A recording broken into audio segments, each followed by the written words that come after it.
जय मसीह की। परमेश्वर आप सबको आशीष दे।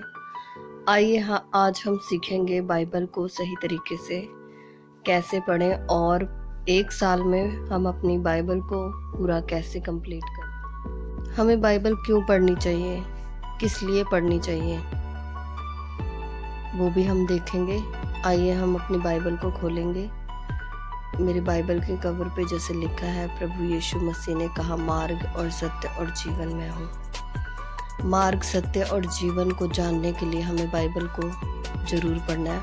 और कुछ आयतों में भी लिखा हुआ है कि बाइबल पढ़ना क्यों ज़रूरी है। हमें ऐसे भी लिखा है, मेरे ज्ञान ना होने के कारण मेरी प्रजा नाश हो रही है। हालेलुया, है ना। अगर हमें परमेश्वर का ज्ञान ही नहीं है, वचन के बारे में हमें पता ही नहीं है, तो हम कहाँ की ओर जाएंगे? नाश की ओर जाएंगे। शैतान हमें जैसे चाहेगा वैसे चलाएगा। लेकिन अगर हम वचन को पढ़ेंगे, समझेंगे, तो परमेश्वर का ज्ञान हमारे जीवन में आएगा, हमारी बुद्धि खुलेगी, है ना, हमारी समझ खुल जाएगी इन वचनों को पढ़ने से। तो इसलिए भी हमें वचन पढ़ना बहुत ज़रूरी है कि हम नाश की ओर ना जाएं, हम जीवन की ओर जाएं। क्योंकि प्रभु का वचन भी लिखा है ना कि मार्ग और सत्य और जीवन मैं हूँ। और वचन में एक जगह और लिखा है ऐसे कि सत्य को तुम जानोगे, सत्य तुम्हें स्वतंत्र करेगा। हालेलुया। सत्य कौन है? सत्य यीशु मसीह है। और यीशु मसीह को जानने के लिए हमें वचन पढ़ना बहुत ज़रूरी है। जब वचन को पढ़ेंगे तभी हम सच को जान सकेंगे और तभी हम आज़ाद हो पाएंगे, है ना। इसलिए भी हमें वचन पढ़ना बहुत ज़रूरी है। हालेलुया। हमें इसलिए बाइबल पढ़नी चाहिए। आइए हम देखते हैं अपनी बाइबल में से 2 तिमोथी 3:16। जब हम इसको पढ़ते हैं तो वचन में लिखा है,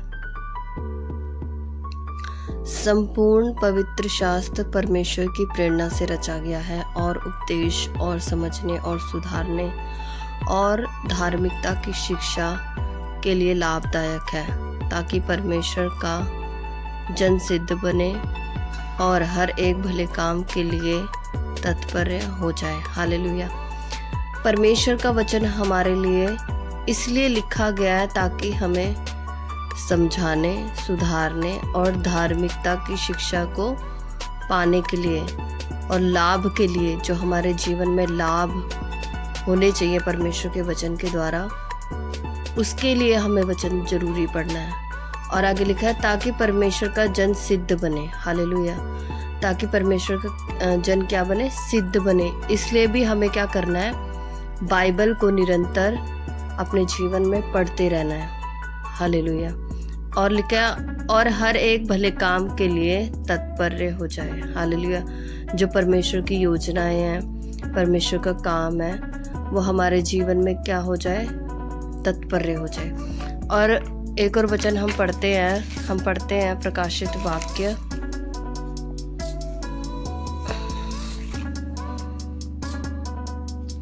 प्रकाशित वाक्य 1 अध्याय का हम पढ़ेंगे 3। धन्य है वह जो इस भविष्यवाणी के वचन को पढ़ता है और वह जो सुनते हैं और इसमें लिखी हुई बातों को मानते हैं, क्योंकि समय निकट है। हालेलुया।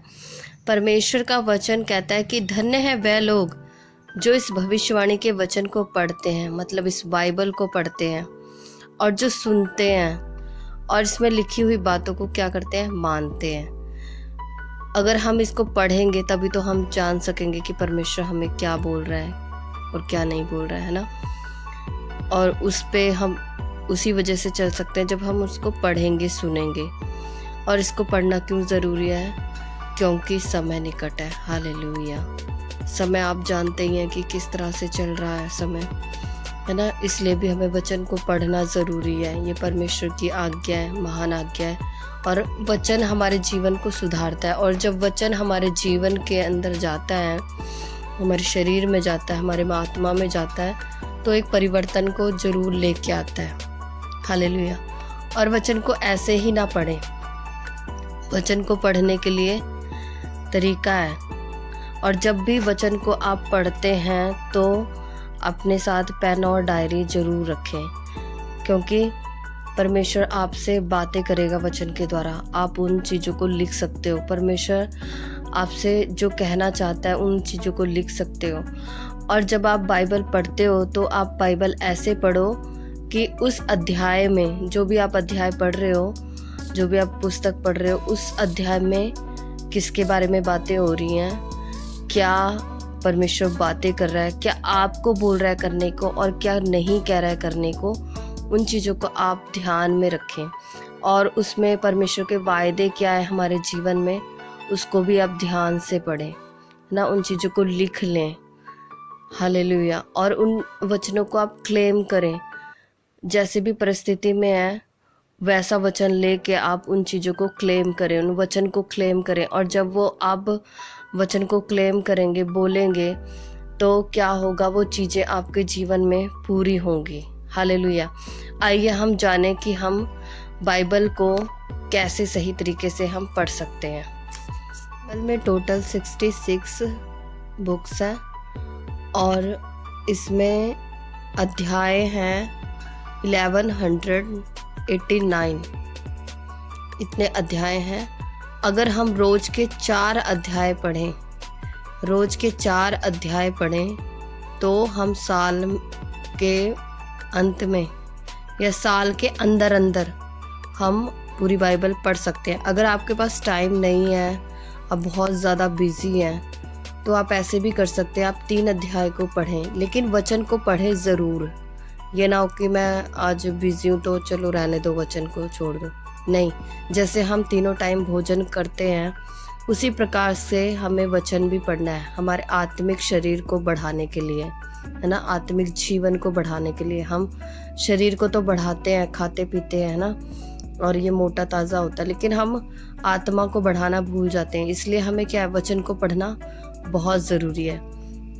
हम रोज के 4 अध्याय पढ़ें, और कई अध्याय इसमें बड़े भी होते हैं। जैसे इसमें भजन संहिता है, भजन संहिता 119 लंबा है थोड़ा, तो उसको हम 2 बार करके भी पढ़ सकते हैं, जिससे हमारी मतलब बाइबल कंप्लीट हो। और उसको ध्यान से पढ़ें कि परमेश्वर आपसे क्या बातें कर रहा है बाइबल को पढ़ते टाइम। बाइबल को ऐसे ना पढ़ें जैसे हम कोई बुक्स पढ़ते हैं कि बस पढ़ा और रख दिया। नहीं, वचन को पढ़ें ताकि वचन आपके जीवन में जाए और वो काम करे। हम इनको 4 भागों में बांट सकते हैं। पहला उत्पत्ति, जो पुराने नियम में है, जो परमेश्वर के बारे में बताता है, हमारी सृष्टि के बारे में बताता है और हमारे बारे में बताता है। उत्पत्ति से आप शुरू करें और उत्पत्ति के बाद आप पढ़ते जाएं ना, एक अध्याय रोज पढ़ें। और उसी के साथ हम नया नियम पढ़ें। नया नियम में हमें यीशु मसीह के बारे में बताया जाता है, चेलों के बारे में बताया जाता है और बहुत सारी बातें बताई जाती हैं ना। उन वचनों को पढ़ें। और उसके बाद हम यशाया से शुरू कर सकते हैं। और यशाया में जैसे भविष्यवाणियाँ हैं, है ना, इजराइलियों के लिए बहुत भविष्यवाणियाँ हैं, और जो आजकल चल रहा है उसके लिए भविष्यवाणियाँ बहुत सारी। और यहाँ से हम शुरू कर सकते हैं यशाया से। और चौथा भाग हम पढ़ सकते हैं भजन संहिता। भजन संहिता से भी हम शुरू कर सकते हैं, और भजन संहिता के बाद भी जो और पुस्तकें हैं उनको पढ़ सकते हैं। पहला हम उत्पत्ति पढ़ें 1 अध्याय, और उसके बाद हम नया नियम से मत्ती पढ़ें, और उसके बाद हम यशाया पढ़ें, और उसके बाद हम भजन संहिता पढ़ें। इस प्रकार से हम बाइबल को सही तरीके से पढ़ सकते हैं। और इसको रोज़ाना पढ़ें, है ना, यह आत्मिक खुराक है हमारी। इसको रोज़ाना पढ़ें और अपने जीवन में परिवर्तन को लेके आएं। और ऐसे आपको पूरी बाइबल याद हो जाएगी। और कोशिश करें कि जब आप वचन पढ़ते हैं तो वचन को याद भी करें। हालेलुया। याद करना बहुत ज़रूरी है ना। तो आपको ये कैसा लगा मेरा सिखाना, मेरा बताना, आप ज़रूर बताएं। और इस वीडियो को लाइक और सब्सक्राइब ज़रूर करें। परमेश्वर आप सबको बहुत आशीष दे। जय मसीह की।